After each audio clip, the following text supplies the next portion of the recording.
Bien, bonjour et bienvenue une nouvelle fois sur l'espace dédié au site mécaniqueuniverselle.net, le site qui essaie de démontrer que l'humanité évolue vers son ultime perfection. Nous construisons l'ensemble humain, la totalité des êtres humains qui sont présents sur cette planète et qui l'ont été depuis que nous nous sommes distingués des autres primates, font partie d'un seul ensemble qui est l'humanité et qui travaille, que ce soit l'Indien perdu en Amazonie, le New-Yorkais perdu dans la bourse de New York, ou que ce soit... chaque être humain, du plus infime vivant, être humain vivant, au plus riche, du plus pauvre au plus riche, etc., travaille à égalité pour la construction de cette perfection. Tout simplement parce qu'il donne la totalité de son existence à l'humanité. Voilà. Alors, j'ai entamé une petite réflexion autour d'un programme que j'ai écouté cette nuit sur France Culture, sur ce que la pauvreté dit aux philosophes. C'est une série, La philosophie poussée vers les marges, proposée par France Culture, par Avec Philosophie, une émission que j'adore et que je vous conseille vivement. Voilà. Donc je lance ce podcast et éventuellement je dis ce que je pense par rapport à ça. Allons-y. C'est la deuxième vidéo. Le diminuant, ça peut être aussi l'absence de logos, si j'en crois à la très belle lecture d'Étienne Elmer sur Aristote. Ça peut être l'absence d'intelligence, l'absence d'éducation. Et puis, le regard sur la pauvreté, ça peut être aussi philosophiquement, au contraire, faire le pari que depuis les marges, depuis cette marge pauvre, la philosophie a quelque chose à apprendre, à découvrir. Et comme le disait en fait une personne en situation de pauvreté avec qui j'ai travaillé dans le cadre d'une recherche participative, la philosophie, qui s'appelle Saskia Jacob, la philosophie doit trouver dans le quart-monde, dans la pauvreté, un poste d'observation privilégié, un point de vue unique de connaissance. Et je pense qu'en fait, ce point de vue, depuis les marges, depuis la marge pauvre que la philosophie peut déployer, c'est aussi...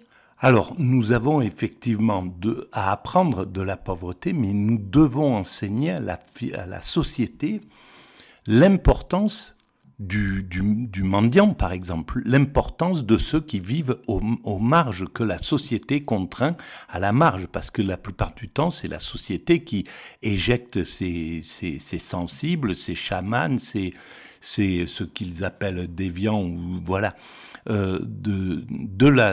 les exclut, et en plus leur jette la pierre.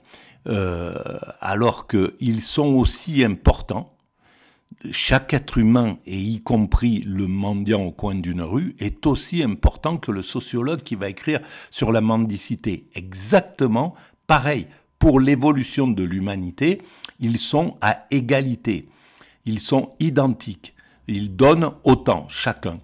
Seulement, pour construire l'humanité, nous devons hiérarchiser, parce que c'est comme ça que nous avons construit, nous avons prolongé notre origine liée aux animaux, aux primates. Lorsque nous étions des primates naturels, il y a des dominants, des dominés, enfin voilà. Et ça, on l'a retranscrit dans l'humanité. Seulement, ce genre de relation va disparaître. Quand on aura atteint la perfection, l'humanité aura atteint la liberté absolue, mais également l'égalité absolue. Voilà.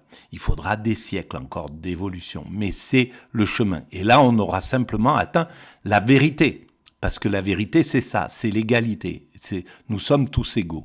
Seulement, nous devons... voilà. Aussi un regard que dans nos interactions quotidiennes avec les personnes en situation de pauvreté, on peut aussi apprendre à développer dès lors qu'on accepte de se défaire d'un certain nombre de préjugés, de stéréotypes qui pèse sur les personnes pauvres, sur les mendiants, mais pas uniquement sur les mendiants, et qui jouent en fait comme des écrans, comme des formes en fait de mise à distance et d'ignorance collective qui nous empêchent véritablement de saisir le sens de ces vies pauvres, le sens de ces formes de vie pauvre et aussi leur positivité et leur puissance propre. Et c'est là où nous aurons aussi besoin de l'interdépendance vers laquelle l'humanité se dirige, c'est-à-dire de travailler de façon globale, universelle, parce que un mendiant en Inde, quelqu'un qui abandonne tout pour partir dans la mendicité et dans la spiritualité, par exemple, eh bien, il va être absolument vu pour ce qu'il est, adulé peut-être. Voilà, on va comprendre l'énergie que ça demande, le courage que ça demande de tout abandonner. Et c'est cette chose-là. Alors, je suis désolé, mais je suis un peu obligé de répondre parce que il y a des urgences qui peuvent se faire sentir. Et ça n'en est pas une. Voilà. Donc, voilà. Mère, vous connaissez vraiment très très bien Diogène de Sinope, fondateur de l'école dite cynique. Je suis désolée, il faut qu'on revienne à des choses très premières. Il faut que vous nous réexpliquiez ce que c'est que la philosophie cynique, d'autant que ce mot a des connotations aujourd'hui qui n'étaient pas du tout celles de l'époque. Ça vient du mot chien, je vais vous laisser nous expliquer. Mais derrière... Mais c'est là où l'esprit bourgeois, en somme, s'accapare l'idée du mendiant de chez Diogène le cynique pour ne pas regarder en réalité. On met quand même ce mendiant qui peut dire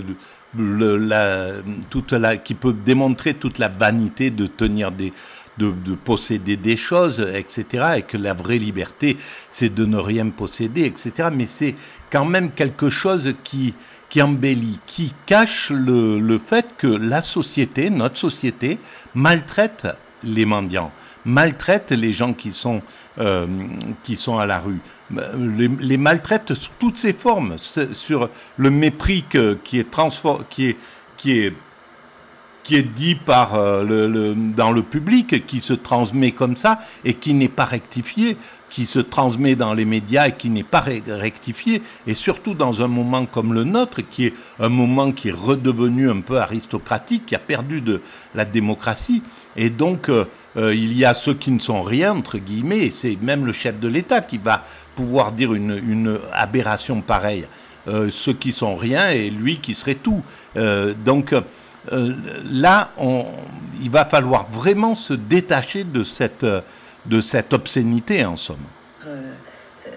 Ma demande d'explication, il y a aussi un étonnement. J'ai l'impression que, mais peut-être que je simplifie, que pour Diogène, la pauvreté, loin d'être un lieu où on demande des choses à d'autres, c'est précisément un lieu d'autarcie. Et que c'est une bonne chose pour un philosophe d'être dans cette situation d'autarcie. Alors peut-être que je simplifie, mais je vous laisse la parole pour nous expliquer tout cela. Oui, alors... Bon, je suis obligé d'arrêter. Malheureusement. Siècle avant Jésus-Christ, vous l'avez rappelé, qui va adopter un mode de vie allant singulièrement à l'encontre des normes admises de son époque, et notamment rejeter ou refuser toute forme d'acquisition, de richesse, etc. Et alors parfois, c'est souvent, ça prend souvent des formes extrêmes. Il va vivre dans une jarre sur la place publique. Une jarre, on dit toujours un tonneau, c'est pareil. Oui. Oh, techniquement, c'est différent, mais ça change pas grand-chose. Ça change pas grand-chose. Une grande jarre quand même. Une grande jarre. Dedans, hein. Exactement. Oui. Il écrit quand même, ça c'est une question. On a perdu plein de choses. Il a écrit, oui. Mais dans sa jarre, là, il écrit. Il a écrit, alors est-ce que c'était dans sa jarre ou sur la place publique, ça je ne saurais dire, mais en tout cas, oui, c'est un philosophe qui a écrit, dont on n'a malheureusement pas grand-chose. Pas grand-chose n'est resté. Et donc, Diogène va rejeter un certain nombre de grandes idées de ses collègues et prédécesseurs comme Platon, etc. Mais il y a quand même un point commun avec toute une tendance de la philosophie ancienne, c'est de considérer que la pauvreté n'est pas le manque et le dénuement, c'est que la pauvreté est plutôt dans le fait de n'être jamais satisfait, de n'avoir jamais assez. Au fond, si j'ai des besoins et que bien entendu. ce besoin à peine comblé redevient un grand vide à assouvir, et bien finalement, je suis dans la situation de pauvreté que j'imagine être celle des gens pauvres quand je suis précisément dans cette situation.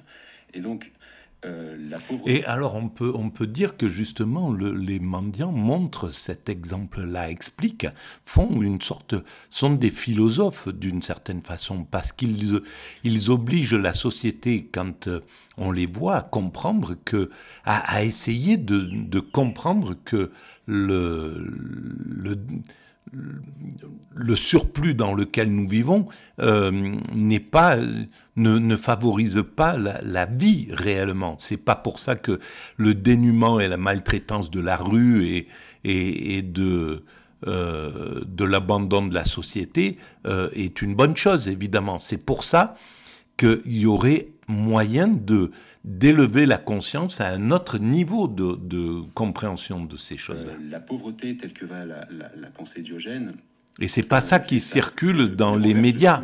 D'une certaine manière, le pauvre, en fait... Ce que vient de dire, comment il s'appelle, Étienne Elmer, ça devrait passer surtout dans les chaînes d'infos. Voilà, c'est des personnes comme ça qui devraient être invitées pour parler véritablement de ça. Et aussi des gens qui vivent dans la rue, qui viennent parler de leur expérience. Et en fait, c'est ce que je voudrais aussi faire avec les rencontres philosophiques, que ça soit horizontalement, qu'il y ait les sociologues, les philosophes, mais aussi les expérimentateurs de la vie, pour en parler. C'est le riche qui ne cesse de désirer avoir toujours plus. Oui. Et lui-même, ayant ses besoins couverts puisqu'ils sont très limités, eh bien, s'estime toujours satisfait, toujours comblé. Donc, de ce point de vue, il n'est pas pauvre. Il considère qu'il n'est précisément exactement. pas pauvre. Il considère qu'il n'est pas pauvre. C'est une idée que l'on retrouvera chez Socrate. Cette idée que Socrate n'est pas pauvre et qu'il est même plus riche que de jeunes aristocrates de son époque qui possèdent pourtant des fortunes considérables. Dans l'autre sens, donc c'est Socrate qui a influencé Diogène. Alors, il est possible que Socrate ait influencé Diogène de ce point de vue-là, mais Diogène va radicaliser cette affaire-là, et du coup... Et une chose est importante, c'est que la vie de Diogène à Athènes en 500 avant Jésus-Christ, 500, 400, je ne sais plus combien, n'a rien à voir avec le sort de quelqu'un qu'on jette à la rue, qui doit aller dormir dans le bois de Boulogne ou je ne sais pas où, à l'abandon, ou même dans des trimbalés de refuge en refuge. Aujourd'hui, ça n'a rien à voir. Donc, peut-être qu'à l'époque, il y avait aussi des mendiants qui étaient maltraités à Athènes, mais on peut pas idéaliser, on peut pas. Notre empathie doit prendre en compte de ce que vivent aujourd'hui les gens qui sont à la rue. Voilà, ça n'a plus rien à voir. En Occident, ça n'a plus rien à voir. Et du coup, pour la question de l'autarcie, oui, je pense qu'il y a de ce fait-là une dimension autarcique dans la démarche de Diogène, mais attention, par autarcique, je crois qu'il faut bien préciser qu'il ne s'agit pas d'une démarche de repli. C'est-à-dire qu'il ne s'agit pas de rompre les ponts avec la société et éventuellement d'aller vivre en ermite solitaire dans une forêt ou dans la montagne. Les cyniques sont des philosophes politiques et sociaux. Alors ça, c'est vrai que ça, j'ai jamais bien compris, et d'autant plus que là, il faut expliquer ce que ça veut dire cynique.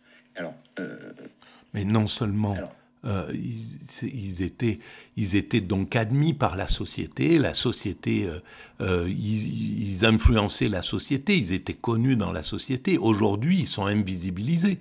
Il peut y avoir des gens, moi j'ai discuté des fois avec des gens qui étaient incroyables, qui avaient un parcours de vie, des idées, des points de vue, mais vraiment... incroyable. Mais ils sont invisibilisés. Alors de temps en temps, il y a quelqu'un qui va passer au travers des mailles des réseaux sociaux et qui va devenir un petit peu connu, réputé. Et voilà, on va pouvoir entendre. Mais voilà, normalement, l'agora, c'est les médias, c'est les BFM, les CNews, etc. C'est là où il devrait pouvoir parler quelqu'un qui a été éjecté du système. Alors, j'ai deux choses à dire. Oui, mais il y a beaucoup de choses. Mais c'est vrai qu'on croit comprendre, on croit savoir depuis toujours ce que c'est Diogène, ça. Mais dans le détail, c'est assez complexe parce qu'on va le voir, il interpelle plein de monde alors qu'on vient de dire qu'il est dans l'autarcie. Il dit qu'il n'a besoin de personne, mais il est dans la place publique. Donc il y a beaucoup de choses très difficiles. Voilà, alors je commence par la fin, c'est-à-dire pourquoi il n'y a pas de dichotomie chez Diogène. La mendicité, de ce point de vue, va être une relation fondamentale, puisque les cyniques vont vivre en grande partie de mendicité. Et peut-être j'imagine qu'on va en reparler par la suite, puisque il va falloir penser cette mendicité comme une relation qui va démystifier les échanges économiques et surtout les échanges économiques lorsqu'ils sont fondés sur la prédation, la conquête et l'accumulation. Et c'est encore le cas aujourd'hui, c'est exactement ça. Alors, les cyniques sont... ça s'est adouci, qui fait le chien, ou qui imite le chien, ou qui est comme le chien. Donc, si on dit Diogène le chien, ou Diogène le cynique, c'est à peu près synonyme. Et cette appellation provient du fait que à plusieurs origines. Alors, l'une des origines, c'est que les cyniques faisaient tout en pleine lumière, en plein jour, y compris ce que nous faisons plutôt dans l'intimité. Donc, y compris leurs besoins comme des chiens, c'est ça? Voilà, leurs besoins, leurs relations sexuelles, leur de manger aussi, qui se masturber sur la place publique, etc. Sur la place publique. Voilà, donc tout ça, il fait au grand jour. Et du coup, on les traite de chiens. Vous êtes des chiens, etc. Donc, entendu, oui. Diogène s'approprie cette appellation, cette insulte, et la renverse pour dire moi je vais être un chien je vais vous mordre. Et je vais vous mordre en faisant de ma philosophie un instrument pour vous montrer que votre vie n'est pas conforme à ce qu'elle pourrait être et surtout qu'elle perpétue la violence. Oui. Les rapports de dépendance. Qu'elle n'a pas la beauté que vous essayez de faire passer en disant que vous êtes superbe, magnifique, que votre vie, elle est, etc. Et que la mienne serait, donc, en se mettant à la place de Diogène qui parlerait, et que la vie d'un mendiant serait négligeable, et les nôtres, celles des gens ordinaires, nobles. Et ça n'a rien à voir, mais vraiment rien. Les rapports de dépendance, les rapports de servitude. Donc voilà, moi je vais être le chien a une fonction critique en fait. C'est un symbole critique, mais pas cynique au sens actuel du mot. C'est ça? Non. Cynique aujourd'hui veut dire qu'il ne croit plus à aucun idéal, qu'il ne croit plus à aucune valeur. Non, ça n'a plus rien à voir. Beaucoup de valeurs, valorisent beaucoup la liberté, les rapports pacifiques. Le plaisir de l'existence, tout simplement, puisque c'est quand même Diogène, c'est quand même très rare pour un philosophe d'avoir un philosophe qui prend le soleil. Ils n'aiment pas le soleil, ils sont nés en Grèce quand même, les philosophes. Ils doivent aimer un peu le soleil, non? Ah oui, oui, j'espère qu'ils aiment le soleil. Mais Diogène nous est décrit comme prenant le soleil. Ce qui n'est pas bronzant, quoi. Bronzant, voilà. Oui, et à l'époque, ça n'existait pas, très certainement. Moi, déjà, il y a 70 ans, ils bronzaient pas, les gens. Hein. Moi, quand je voyais mon père travailler dans le jardin, ou ma mère, ils avaient un chapeau, des manches longues, ou un maximum les manches retroussées, mais c'est tout. Et donc... bronzer chez les Grecs, ça ne devait pas exister non plus. C'était pas quelque chose c'était pas la mode. Donc, se laisser bronzer, prendre le soleil, je ne sais pas à quel niveau il le prenait, comment il gérait ça. Bronzant, mais, voilà. Il bronze et il ne dit rien, il n'écrit pas, il est là, quoi. Donc il jouit de la lumière et de la chaleur du soleil. Bon, ce qui est quand même aussi une forme de plénitude, de contemplation dans l'existence. Mais alors pourquoi dites-vous, vous connaisseurs de Diogène, que la mendicité est importante? A priori, on se dit, s'il n'est pas dans la pauvreté qui, comme vous l'avez dit, est pleine de besoins à satisfaire, si pour lui, au contraire, ce n'est pas la pauvreté, il est dans une sobriété dans laquelle il éprouve de la plénitude, il n'a besoin de personne, l'autarcie est atteinte. Mais la mendicité, comme à son époque comme aujourd'hui, elle est là pour satisfaire les besoins primaires, c'est-à-dire manger, boire, voilà, ou dormir éventuellement. Mais c'est vraiment pour satisfaire ces besoins-là, c'est pas autre chose. Donc ça n'a pas changé en réalité. C'est ces besoins que la société devrait compenser. Atteinte. Pourquoi la mendicité? C'est contradictoire. Non, alors la mendicité, c'est l'activité entre guillemets économique par laquelle les cyniques tendent à satisfaire leurs besoins, et notamment le fait de manger. Ben voilà. Et c'est l'activité économique, c'est clair. Très peu de témoignages indiquent qu'ils travaillent. Ils n'ont pas de fortune personnelle, ils y ont renoncé. Et la mendicité consiste en réalité à demander quoi que ce soit. C'est-à-dire, au fond, à se satisfaire de n'importe quoi, dès l'instant que ça permet de remplir son ventre, en fait. Donc, en quoi est-ce un instrument d'autarcie? Alors, on tend souvent à dire que la mendicité est contraire à l'autarcie, puisque finalement, je dépends des autres. C'était ma question, justement. Mais je ne pense pas que ce soit une bonne façon de voir l'autarcie. C'est-à-dire que l'autarcie... le fait que le cynique soit indifférent à ce qu'on lui donne et qu'il ait besoin de très peu fait qu'au fond il se satisfait d'à peu près tout.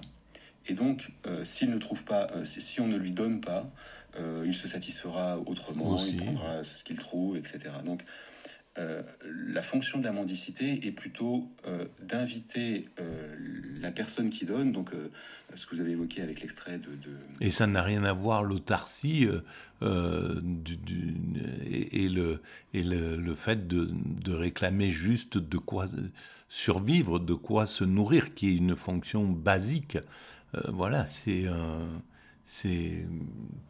il était en autarcie, mais cette fonction-là, c'était légitime qu'il la réclame de la société grecque à l'époque. Extrait du film, la personne qui va donner, Diogène l'invite et l'invective souvent en lui disant « mais tu vois, moi je n'ai besoin que de très peu, pour toi ce n'est rien », donc à essayer de changer son regard. Et à la mordre, au sens où il la gêne, où il lui dit des choses qu'elle n'a pas envie d'entendre. Donc en fait, la mendicité, c'est moins son enjeu matériel. Et la mendicité, ça vient en compensation d'une société qui ne remplit pas son rôle, parce que s'il devrait y avoir la soupe populaire, le déjeuner, le dîner, le souper, pour tout être humain qui vivrait qui serait sorti, exclu du système. Le système devrait subvenir à ses besoins vitaux, et même proposer un toit d'ailleurs. Voilà, ces 4 éléments sont fondamentaux. Et la société, elle ne remplit pas ce rôle. Donc, l'obligation de mendier, et c'est une honte qu'une société telle que la nôtre, parce que de subvenir à ses besoins, je ne sais pas, il y a peut-être 60 000 ou 80 000 personnes qui sont sans domicile, de subvenir à ses besoins quotidiennement, ça ne serait pas quelque chose d'inouï, hein, ça serait pas, ça équivaudrait pas à des milliards par année, ça équivaudrait à des millions, et les millions, c'est rien pour un État, puisqu'il sort des milliards comme ça de sa boîte facilement. Donc, ça ne serait pas un problème. Et en plus d'un chef d'État qui a dit, quand je veux qu'il n'y ait plus personne dans la rue, à partir du moment où je prendrai, si vous m'élisez, il n'y aura plus personne dans la rue. Et donc, négliger ça. Et là, les médias sont responsables aussi, parce que à la fin de quelques mois, ou tous les 6 mois, ils devraient lui repointer ça devant le nez, devant le peuple, en disant, voilà, il nous a dit ça, voilà où ça en est, voilà qu'est-ce que vous comptez faire, etc. Voilà, et les médias sont responsables autant que le chef d'État de ce côté-là. Il faut un peu quelque chose pour se nourrir, c'est tout. Il se nourrit très peu, Diogène. Mais c'est la relation avec... On parlait comme le Socrate de Platon, qui pique comme un temps, c'est ça, hein, qui nous dérange. C'est là-dessus qu'il appuie, Diogène, c'est ça? Oui, alors c'est souvent très drôle, hein, je ne te demande pas pour ma nourriture, je ne te demande pas pour mon enterrement, je te demande simplement de quoi manger. Donc je ne te demande pas grand-chose. Donc il faut aussi, c'est une invitation à relativiser la mesure des besoins et à prendre conscience que je ne me défais de rien quand je donne, finalement. Alors on va écouter un texte, c'est la lettre. Bon, on va arrêter là. Voilà, merci.